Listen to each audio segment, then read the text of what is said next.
La Fortitudo Agrigento vince a Rimini per 72-79, conquistando la vetta in classifica del girone bianco della fase orologio con 10 punti. Nonostante le assenze, Rimini cerca di contestare il gioco offensivo ad Agrigento e in alcuni tratti la partita ci riesce, rimontando un paio di volte il distacco creato dai ragazzi del coach Cagnardi, ma Ambrosin ha fatto una partita superlativa, confezionando ben 26 punti, 9 rimbalzi e 2 assist.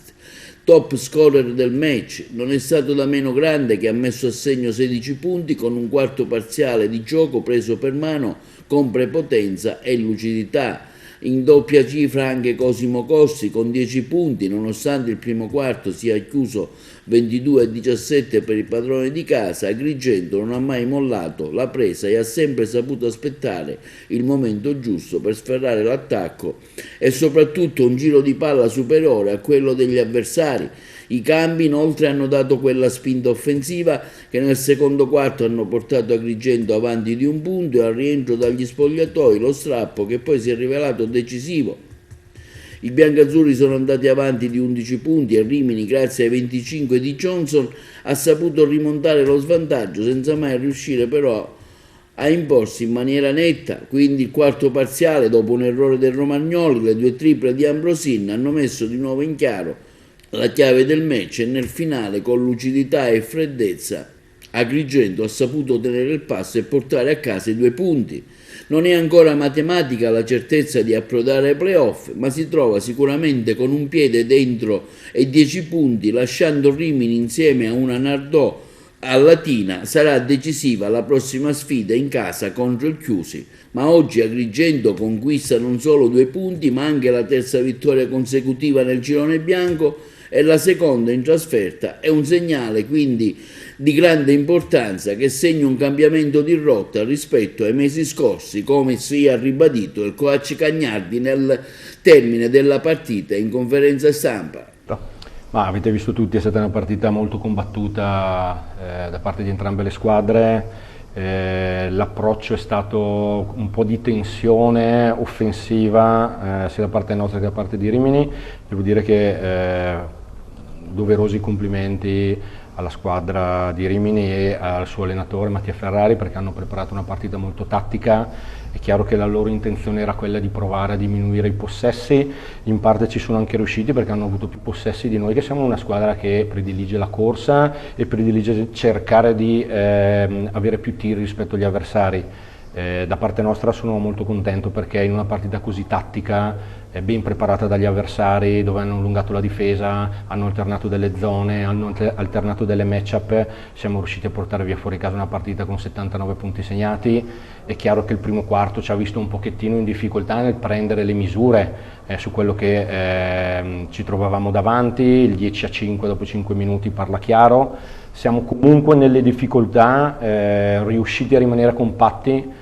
Perché è vero che Rimini è una squadra in questo momento rimaneggiata, ma anche è vero che noi non abbiamo un roster lungo. Il nostro americano aveva 4 falli a metà del secondo quarto, Costi ha preso una scavigliata nel secondo tempo, è stato utilizzato col contagocce, Negri è entrato, stava producendo una buona situazione difensiva, ha preso una botta al naso e è dovuto uscire. Anche noi abbiamo affrontato un primo tempo in gravi difficoltà e i ragazzi, pur non giocando bene, questo l'ho detto loro a fine primo tempo, sono rimasti uniti, sono rimasti squadra e questo me lo aspettavo, ma hanno anche provato a prendere un po' in mano il filo della nostra identità, che poi si è palesata tutta in un ultimo quarto da 29 punti fatto fuori casa, che chiaramente ci ha permesso poi di prendere quel vantaggio che pur con qualche difficoltà per bravura degli avversari siamo riusciti a gestire.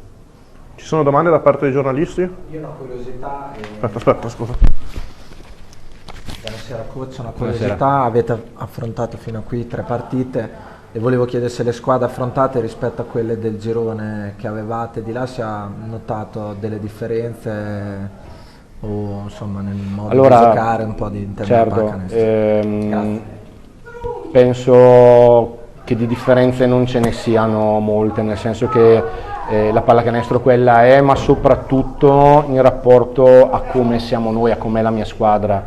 Siamo una squadra che dipende molto da noi stessi, sembra una banalità, però non abbiamo mai trovato dei problemi gravi né nel nostro girone né in questo, quando riuscivamo a esprimere la nostra identità, vincendo anche partite contro squadre che magari sulla carta a livello teorico hanno qualcosa in più di noi, ma anche abbiamo sofferto con squadre invece che al contrario sulla carta potevano sembrare più deboli, perché invece non siamo riusciti a giocare la nostra pallacanestro.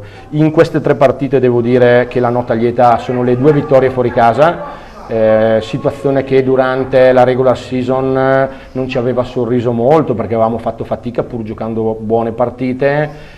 La differenza penso che sia nel nostro atteggiamento più che negli avversari che abbiamo trovato, ecco. Ci sono altre domande? Io volevo chiedere ancora un'ultima cosa, coach, sulla lettura della partita.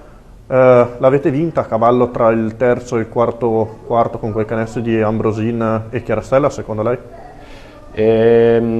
No, seppure è stato un momento chiave, però noi siamo una squadra di break, cioè siamo una squadra che può soffrire molto e poi in 3-4 possessi accenderci e produrre tanti punti, quindi è un po', diciamo così, un'abitudine per noi, e dico di no anche perché poi a un certo punto Rimini in casa con un pubblico veramente notevole, molto bello giocare qui, è veramente un ambiente che è piacevole anche da avversario, perché la pallacanestro ha bisogno di questi campi, e in un campo così, stavo dicendo, Rimini si è riavvicinata praticamente a un possesso di svantaggio, 2 possessi di svantaggio, quindi aveva anche l'inerzia. In quel momento, quando noi eravamo andati a più 11, ci hanno preso, sono arrivati a -3, -4, la scelta poteva essere quella di chiamare un time out, interrompere l'inerzia degli avversari, ma poteva anche voler dire far capire alle 2000 persone che la squadra di casa c'era, aveva preso la partita.